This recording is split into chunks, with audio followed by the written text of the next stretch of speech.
Bismillahirrahmanirrahim. Assalamualaikum warahmatullahi wabarakatuh. Alhamdulillahilladzi an'amana bi ni'matil imani wal islam. Asyhadu an la ilaha illallah wahdahu la syarikalah wa asyhadu anna Muhammadan abduhu wa rasuluh la nabiyya ba'dah, amma ba'du. Alhamdulillah, segala syukur dan puji syukur kepada Allah Subhanahu wa Ta'ala marilah senantiasa kita ucapkan, karena dengan rahmat dan nikmat Allah Subhanahu wa Ta'ala kita dapat melaksanakan kewajiban kita kepada Allah setiap harinya dan setiap waktu. Salawat dan salam kepada Rasulullah sallallahu alaihi wasallam. Allahumma sholli wa sallim wa barik alaih. Beliaulah orang yang telah menyelamatkan umat manusia dari zaman kegelapan menuju zaman yang terang benderang dengan sinaran iman dan Islam. Zaman kegelapan karena pada masa itu pembunuhan merajalela. Zaman kegelapan karena pada masa itu wanita tidak berharga. Saking tidak berharganya, ketika anak perempuan lahir langsung dikubur hidup-hidup. Zaman yang terang benderang setelah Rasulullah Shallallahu Alaihi Wasallam membawakan ajaran Islam, peperangan berkurang, wanita dihargai, wanita dihormati seperti yang kita rasakan saat ini. Maka oleh sebab itu sepantasnya lah kita untuk bersolawat kepada baginda Nabi. Saudara-saudara kaum muslimin rahimakumullah, pada bulan ini kita berada di bulan yang suci, yaitu pada bulan Ramadan. Di bulan ini kita diwajibkan oleh Allah Subhanahu wa Ta'ala untuk berpuasa. Puasa dalam bahasa Arab disebut dengan as-siyam. Asal katanya soma yasum. As-siyam artinya al-imsak atau menahan. Dalam istilah atau terminologinya, puasa adalah menahan diri dari segala sesuatu yang dapat membatalkan puasa dengan niat khusus, mulai dari terbit fajar sampai terbenamnya matahari. Saudara-saudara yang dirahmati Allah oleh Allah Subhanahu wa Ta'ala, saat bulan Ramadan biasanya kita sering mencari jadwal imsakiyah. Jadwal imsakiyah ini berisi jadwal-jadwal sholat, kemudian ada jadwal imsak. Imsak sendiri adalah kata serapan dari bahasa Arab yang dibahasa Indonesiakan. Imsak itu dari amsaka yumsik, artinya menahan.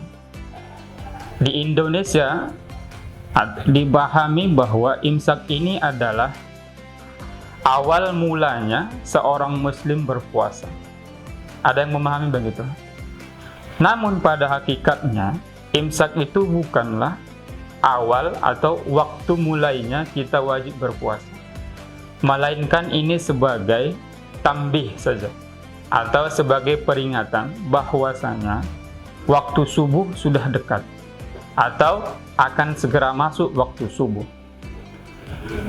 Ketika imsak, waktu imsak datang, kita masih boleh melaksanakan makan dan minum sahur. Belum wajib untuk berhenti. Maka imsak ini ibaratnya adalah lampu kuning saja, belum lampu merah.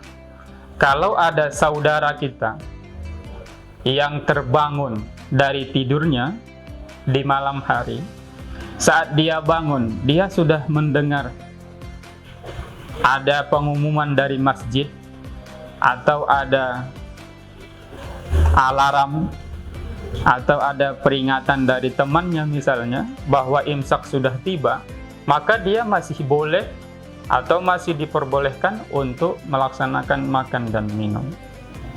Jadi imsak ini belum diwajibkan atau bukan awal waktu wajib berpuasa, melainkan sebagai peringatan atau tambih saja bagi orang-orang yang berpuasa bahwa waktu subuh sudah semakin dekat, waktu sahur tinggal sedikit.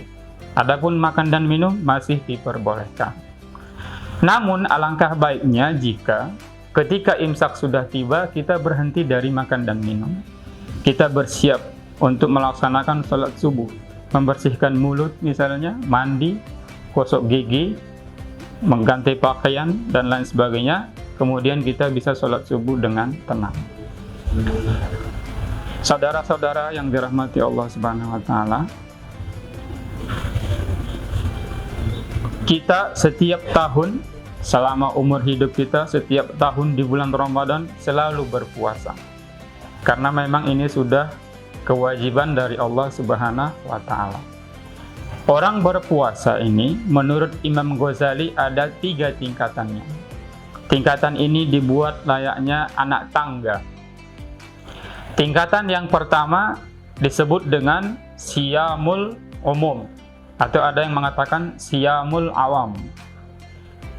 Siyamul umum ini puasanya orang-orang awam atau puasa orang-orang pada umumnya, yaitu orang-orang yang berpuasa dengan menahan diri dari hal-hal yang membatalkan puasa secara syariat, baik minum, makan, atau berhubungan badan dengan keluarga atau istrinya.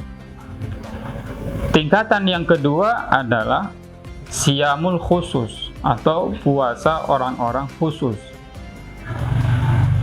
Puasa orang-orang khusus ini selain menjaga diri dari yang membatalkan puasa secara syariat, dia juga berusaha untuk menjaga tangannya dari mengambil atau melaksanakan hal yang tidak baik, menjaga matanya dari memandang dan melihat hal-hal yang tidak baik, menjaga pendengarannya, telinganya dari mendengarkan hal-hal yang tidak baik, menjaga jari-jarinya kalau saat ini dengan gadgetnya, menjaga jari-jarinya untuk tidak menyebarkan berita-berita yang tidak benar, menjaga mulut agar tidak menggunjing, menceritakan aib-aib orang lain.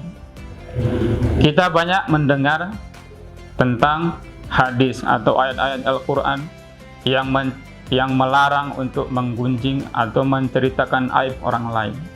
Di antaranya ada hadis Rasulullah Shallallahu Alaihi Wasallam yang berbunyi, tuba liman syagolahu aibuhu an uyubin nas. Sungguh beruntunglah, berbahagialah, alangkah baiknya orang-orang yang sibuk dengan aibnya sendiri dan menghindari aib orang lain, tidak menceritakan aib orang lain. Di masjid setelah selesai sholat atau di rumah setelah selesai sholat, kita sering membaca doa, Allahumma astur uyubana, ya Allah tutupilah aib kami. Bagaimana Allah menutup aib kita sementara kita selalu menggunjing dan mengungkit aib orang lain? Yang ketiga atau level yang ketiga orang yang berpuasa adalah siyamu khususil khusus atau puasa orang super khusus. Lah, ini adalah orang yang berpuasa, dia juga menjaga hatinya dari hal-hal yang memalingkannya dari Allah Subhanahu wa Ta'ala. Artinya hatinya selalu sibuk dengan Allah, diisi dengan hal-hal yang mengingatkannya dengan Allah Subhanahu wa Ta'ala. Maka selama kita berpuasa dari Ramadan ke Ramadan, dari hari ke hari selama di bulan Ramadan ini, marilah kita meningkatkan kualitas puasa kita. Dari tingkatan yang 3 ini, kita dapat melihat sudah di mana posisi kita selama ini. Tentu kita berharap puasa kita ini dapat meningkat, tidak menurun. Puasa hari ini harus lebih baik dari puasa kemarin. Puasa tahun ini harus kita tingkatkan agar lebih baik daripada puasa tahun-tahun sebelumnya. Baik hadirin yang dirahmati Allah Subhanahu wa taala, demikian yang dapat kami sampaikan. Lebih dan kurangnya mohon maaf. Wallahu a'lam bishawab. Wassalamualaikum warahmatullahi wabarakatuh.